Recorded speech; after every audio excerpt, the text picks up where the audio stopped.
Beautiful. Welcome everybody to the March Planning Commission meeting for the town of Sykesville. Thanks everyone for attending.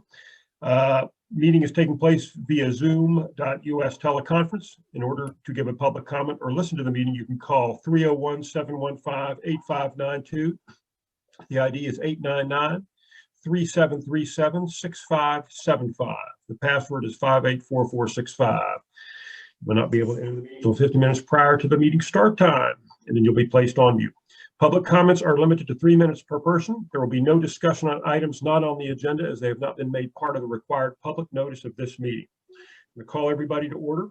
And the first item for business tonight is the approval of the revised minutes from the last meeting. So they had two rounds of revisions. If everybody is okay with that, I need a motion.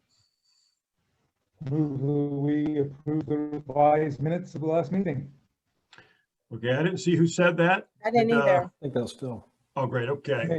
All in favor who was attended the last meeting, please raise your hand. Keep them up so Janet can recognize us. I gotcha. Thanks. Okay, great. Did we have a second on that? Yeah, who was revised the minutes are second? approved. I'll second. Okay. Sorry about that. Yeah, she seconded it. I just heard it. Great. I guess most of the agenda tonight is the comprehensive plan draft presentation. Joe, is it you or should I turn that over to Troy? Well, I'll just simply say, I know last month we had kind of a preview of what was coming down the pike, and tonight is the main event to actually kick off this 60-day review process. So again, without further ado, I'll turn it over to Vanessa, and she'll start walking us through the document. Great.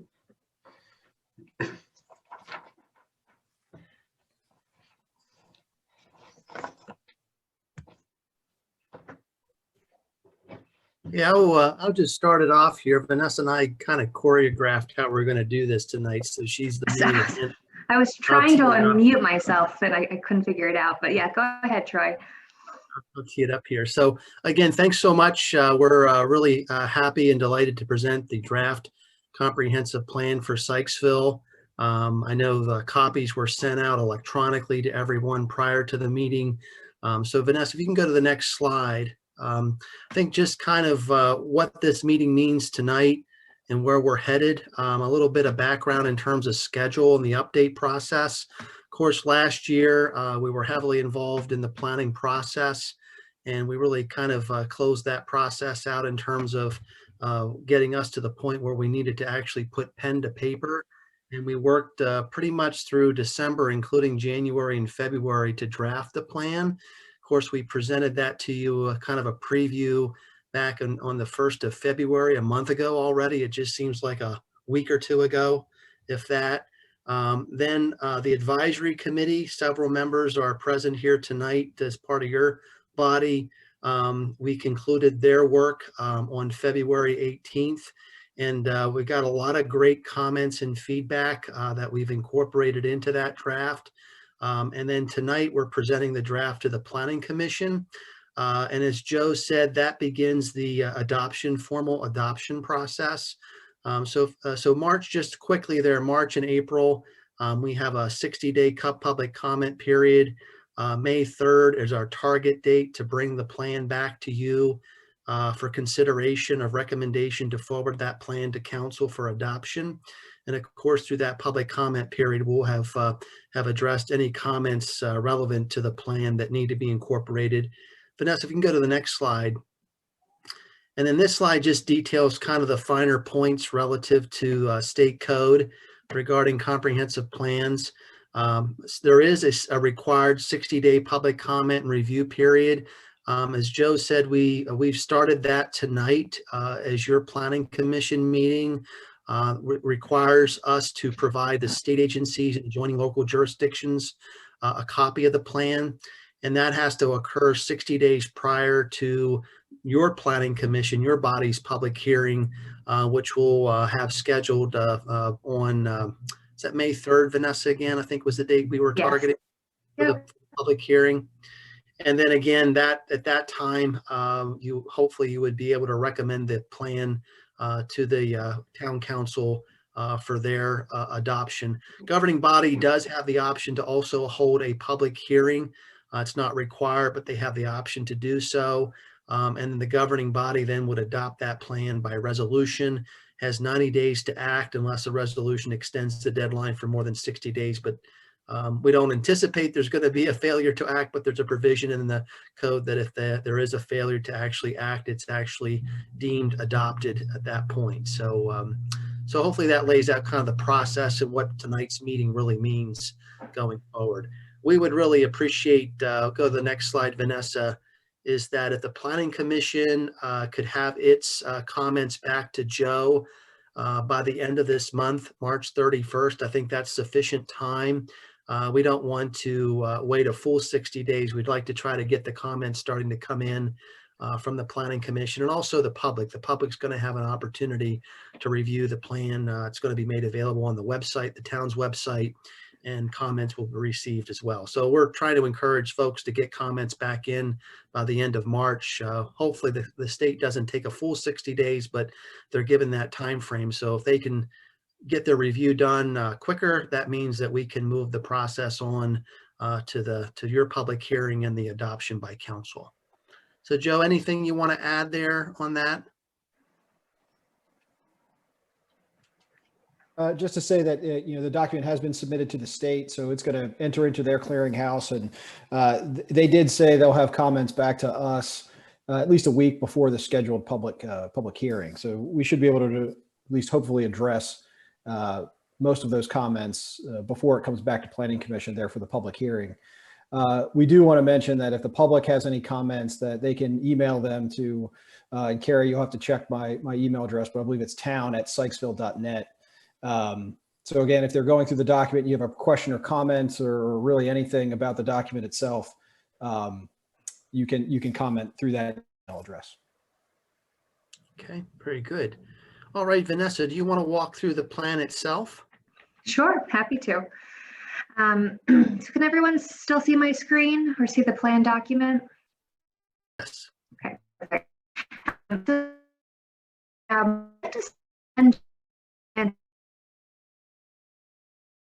So we're going to walk through it, and certainly after the overview, happy to answer any questions that you may have. But the way that we've set up the document is to print as a spread. You can also see in PDF format. That's how the design of the document was laid out. There are 4 key sections to the plan. And if you'd like me to zoom in, certainly I can. I'll try to do that here so you can see the table of contents. But the primary 4 sections, it begins with an overview of the plan. So there's some text about what is a comprehensive plan, why is the town, going through this planning process. And then we also detail, what was the planning process. So we provide information to recap the public engagement that was conducted in summer and fall through the virtual open house, and then kind of highlight some of the key themes that came out of that public input process. The second section of the plan, the Vision 2030 goal statements, this is really the heart and soul of the document. So as you recall through public input, there were 4 key areas or themes that really were prioritized as areas for recommendations as part of this planning process. So growth and land use, accessibility and connectivity, image and identity, and environmental stewardships are kind of the 4 chapters or key recommendations that came out of this 2030 comprehensive planning process. The third section of the plan, background chapters, provides a lot of good information about the town of Sykesville. These chapters are required by Maryland Code, so we included a lot of good detail about parks and rec, transportation, community facilities, housing, and so forth. Again, as a way to just capture, current information on the town while also meeting Maryland Code requirements for the comprehensive plan.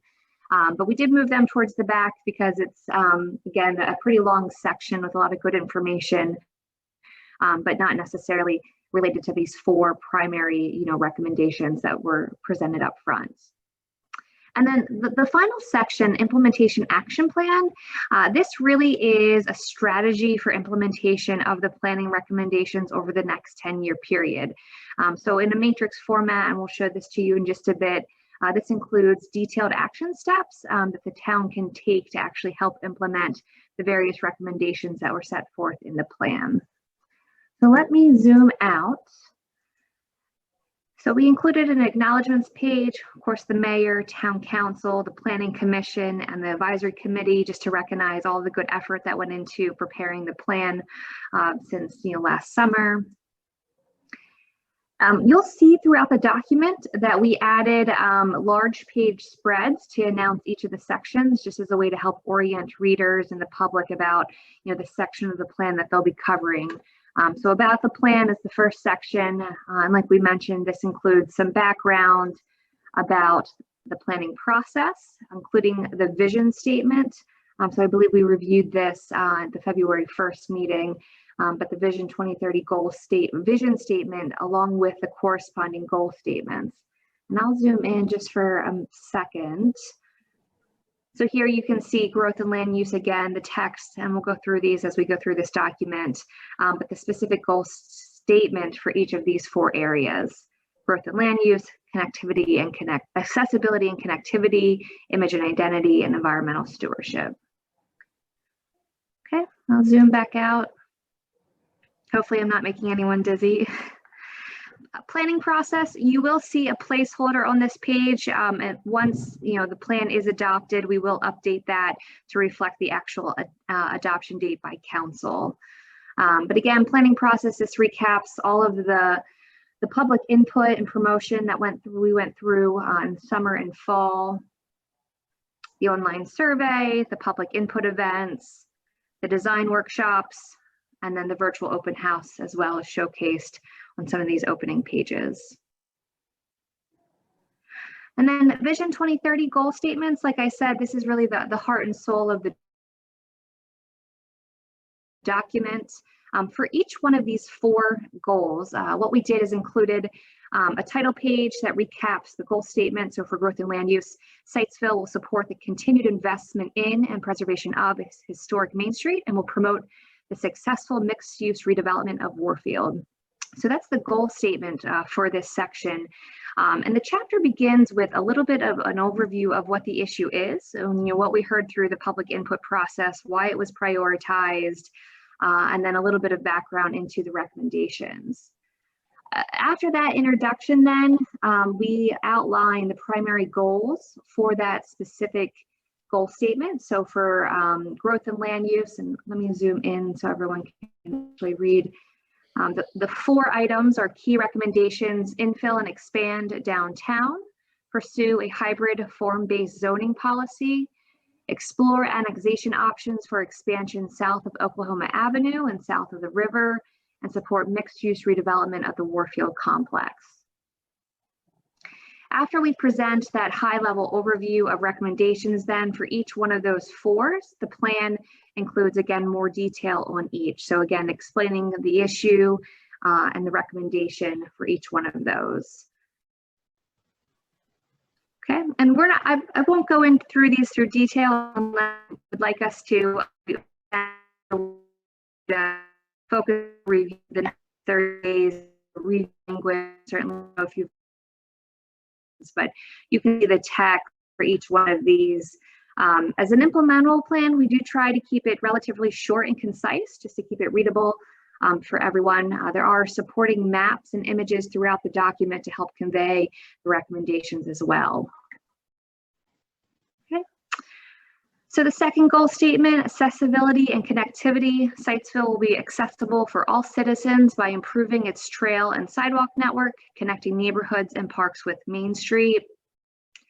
Again, we include an overview of that issue and then highlight the 3 key recommendations for this goal statement. So for accessibility and connectivity, the 3 recommendations are to implement Sitesville connectivity study recommendations, implement complete street design improvements, and pursue innovative partnerships to support greater accessibility.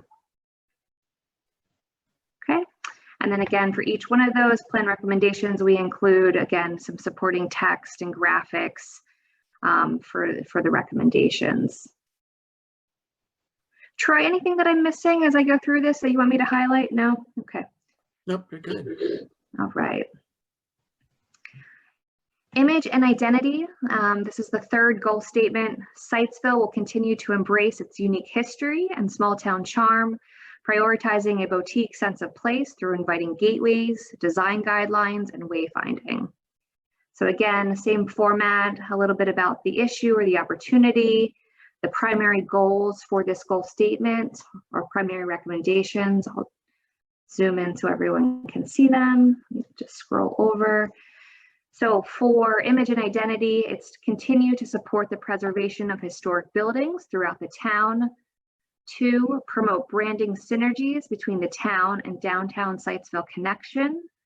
The third is to install wayfinding signage and banners that promote the town's assets and character.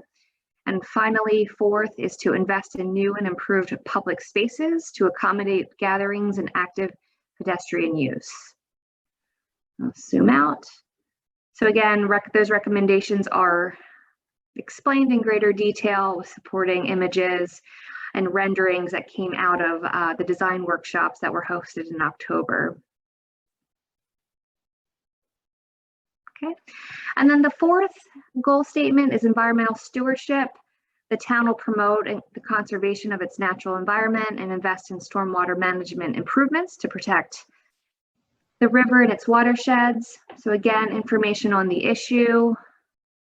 And then the 4, or I guess in this case, 3 recommendations: partner with Carroll County and Maryland state agencies to maintain and improve stormwater management facilities, integrate green infrastructure into the downtown streetscape and infill development projects. And the 3rd is remain committed to conservation and environmental stewardship through the town's ordinances. And then for all 3 of those, again, the supporting text for those recommendations. Background chapters, again, these items, we begin with some of the social economic trends. So a lot of really good data, just providing current population household data for the town of Sitesville, household type, housing, employment and income trends, and then several other sections, including land use and zoning, which is of course a big part of comprehensive planning. And then some information on parks and rec, some great maps. So I'll scroll through these pretty quickly. Certainly we can go back if there's questions. Environmental resources.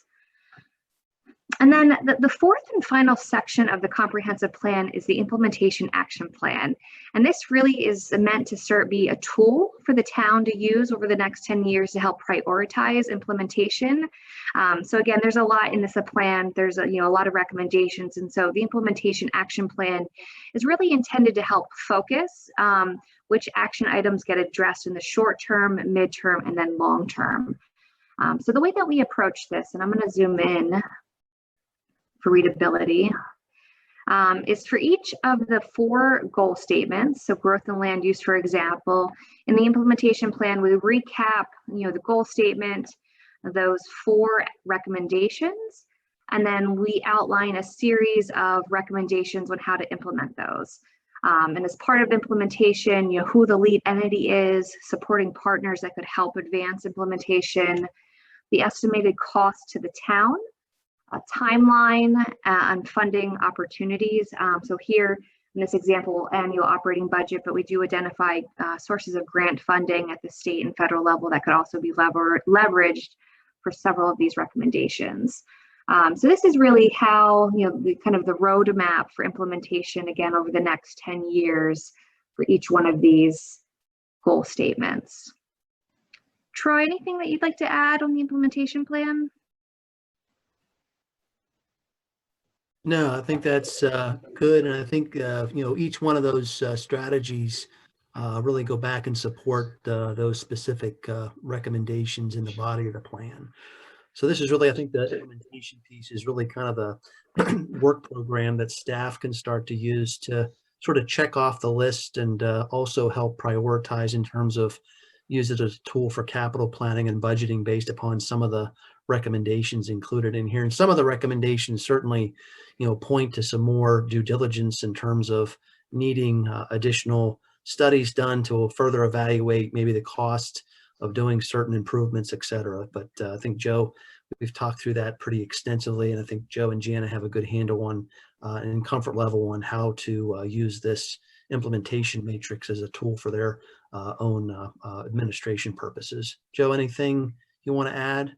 Yeah, I was just going to say, again, the ultimate prioritization of each of these items will ultimately fall to council in deciding exactly what gets checked off the box first. But it does give a good snapshot, particularly going back to each of those 4 goal statements, as to what are some of the things that we can start focusing on in the short, mid, and long term. And as the Planning Commission goes through their review of this document too, we can even fine tune some of those implementation pieces as well. So if you're reading through the document and you do see something and it jogs a memory or something that you want town to focus on, there's still opportunity to start adding to those or expanding upon some of those recommendations in the implementation guide. So that is a good recap of the plan. In the back, we do include the online survey results. Again, we collected a lot of public feedback throughout August, September, October timeframe. For purposes of the plan, we thought the online survey results were a really good summary of what we heard through, again, the focus groups and interviews. So we did include a nice little just recap of the survey results in the back of the document. So with that, I'm going to, I guess, turn it back to you, Joe, and open it up for any questions. We're happy to answer or dive in as needed on the document. Yeah, and again, I'll just ask the Planning Commission. I know you've only had a few days to potentially flip through the document, but if there are any immediate takeaways or questions that any of you have, now would be a good time to at least lay those on the table and allow us to maybe work through some of those, or at least start figuring out how to address any potential concerns or questions you might have about any of the recommendations that are in the plan itself. I've got one question at this point, and I hope I get it right here, but I've noticed in 2, I guess probably the table of contents and back in the recommendations, something about moving to a hybrid form-based zoning policy. Did I get that correctly? That's correct. Okay, what is that exactly? It's a good question, and I'll give, I guess, a brief description of it, and certainly if Troy and Vanessa want to expand upon it, they'll have the opportunity to do that too. But typically in most jurisdictions, or in any kind of let's just call it dated zoning ordinance, you have what's known as a Euclidean zoning code, and it's very precise in that it designates a commercial area, and it designates a residential area, or different types of densities within those residential areas. It's very segregated by use. So it's a form-based code really looks at the type of buildings and how they interact with the public spaces and how they kind of perform within the neighborhood, not so much what the use is. Now, the reason it's going to be a hybrid form-based code, or potentially a hybrid form-based code, is there still will be a use element within the document. So there's still going to be use restrictions. A neighborhood is still going to be a neighborhood, or a residential neighborhood is still going to be a residential neighborhood. But there might be a little more flexibility as to how those buildings are situated within how they kind of front the street, or what they may be used for within reason, depending on what neighborhood they're in. Well, is that a rewrite or zoning code, or is it just a policy switch that makes everything kind of conditional use if it's not a use today? No, it would be a zoning rewrite. It would take our code and really kind of dig into the details of how we're implementing things. Particularly, the focus would particularly be in the downtown area. Obviously, the built residential areas are not likely to change too much over the years, but particularly with downtown, Springfield Avenue, Sandusky, those are kind of the areas that we focused on to say, if you wanted to expand the Main Street and the Main Street feel, a form-based type code is usually a little bit of an easier way to do that than a traditional zoning ordinance. Understand, but does that also open up the potential for major changes at Warfield? It would, not much to potentially have the impact of the form-based element, but one of the things that we would like to do is at least look at and potentially have the developers participate in some look at that planned employment center zone and make it so that it's not so rigid with, well, you have an approved plan and that's it. Well, is there potential for at least a little bit of flexibility so that if markets do change, there are still some directions they can go. Now, that doesn't mean, you throw the baby out with the bathwater, but we at least wanted to build in some flexibility there. Okay. That's it for today for me.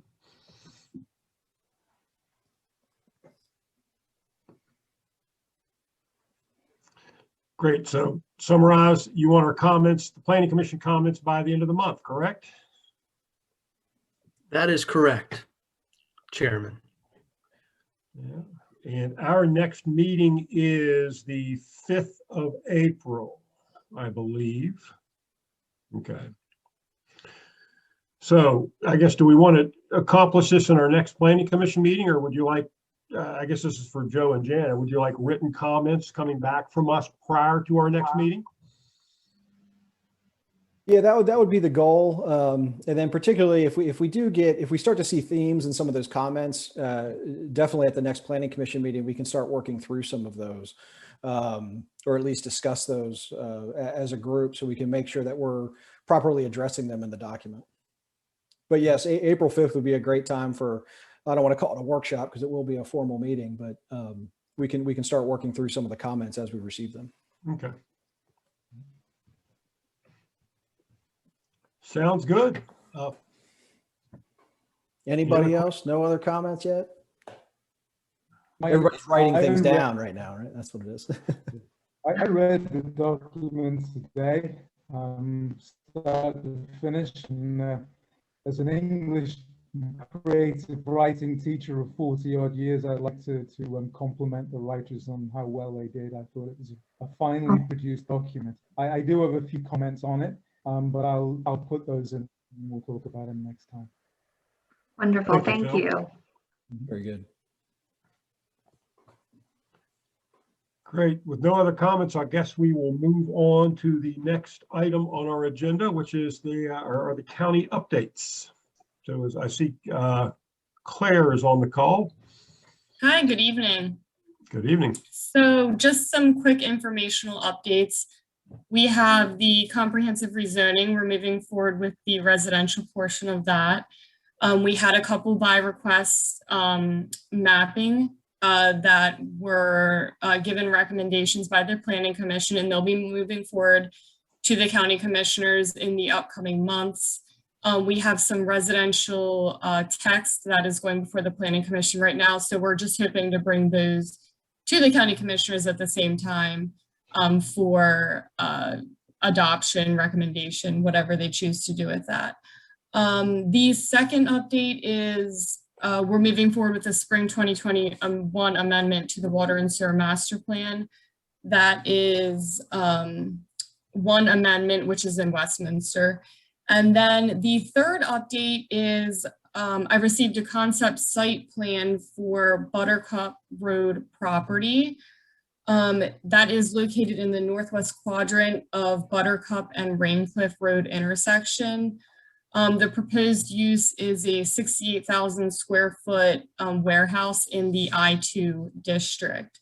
And per our county-town agreement, we provided a copy of the site development plan to the town for comment as well. So I'm assuming we'll be hearing from Joe at some point. And that is all I have for this evening. Are there any questions?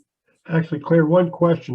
The Fogel property was rezoned then, correct? Yes, that was rezoned. Give us the details on that. That was a little surprising given county comments and as well as the letter we had written. Right. So thinking back, they adopted that ordinance, I believe, in the beginning of January.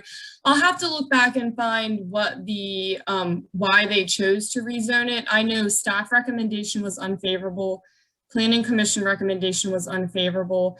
I know the vote was a 4-1 with 4 commissioners in favor. I can go back and pull the exact details of why they chose. And I'll also find the timing for the commissioner video, and I'll send that along to Jana and she can pass that out to you. Yeah, I'd love to get the vote count, who voted how, and the reason, their Yes. comments on that as well, please.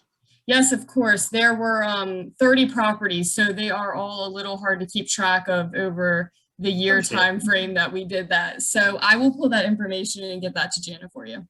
Great, thank you so much. That was the only Sure. question I had. Okay.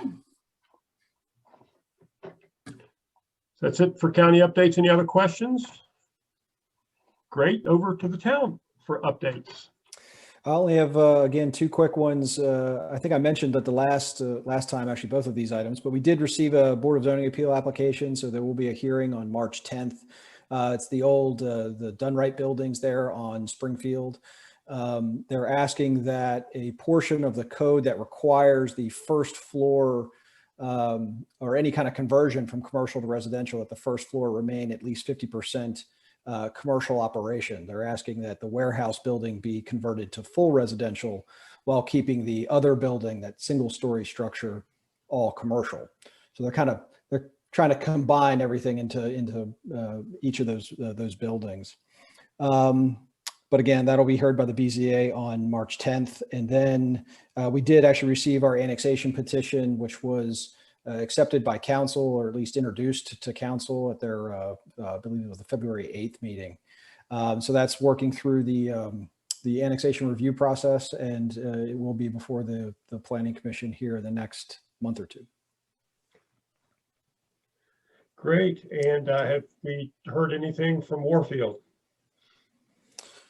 Nothing yet, other than this was more of a Historic District Commission item, but we did hear that the Maryland Historic Trust did remove the protective easement that they had on the property.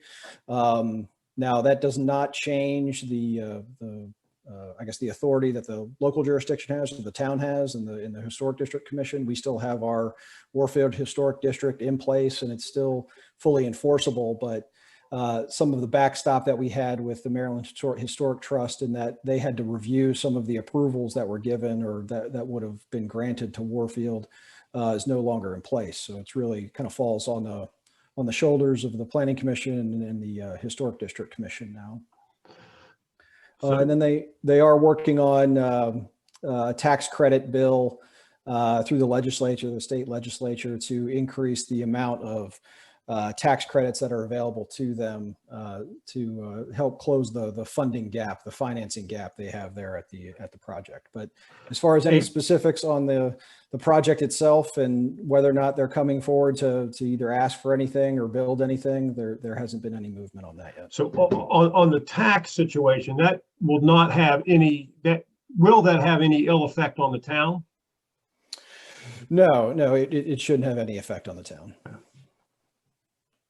But on the historical side, we've got to work a little harder now, don't we? Yeah, we definitely got to pay a little more attention and make sure that the decisions we make, and we'll give some kudos to the Historic District Commission. They've done a really good job over the years in making sure that some of the things that have been asked for are in fact, up to the historic standard that they need to be. And again, they just had the net before, where it's like anytime they made a decision, they knew the Maryland Historic Trust was there to review that decision and make sure that they were making the best decision possible from a historic preservation standpoint. And now it's just on them and the town. And we also have the ability, though, for consultants as needed, correct? Absolutely. That's very true. Good. Thank you. Any other business updates, questions? Love that. I'll make the motion. We adjourn the meeting. Phil's with the second. Thank you all. Have a wonderful, wonderful month, and let's get out of this snow. Well, thank you all very much. Thank Thank you, you. Stacy, Good for night. attending as well.